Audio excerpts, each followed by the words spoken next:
ছেলেদেরকে সুসংবাদ দিন, তার মানে বিপদে ধৈর্য ধারণ করতে হবে। প্রিয় ভাইয়েরা, ইন্নামাস সাবরু ইনদা সাদামাতিল উলা।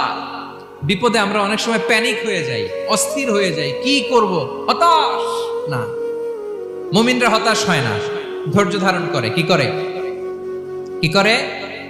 ধৈর্য ধারণ করার শক্তি দাও গো মেহেরবান আমায়, দাও গো মেহেরবান। পড়েন, ধৈর্য ধারণ করার শক্তি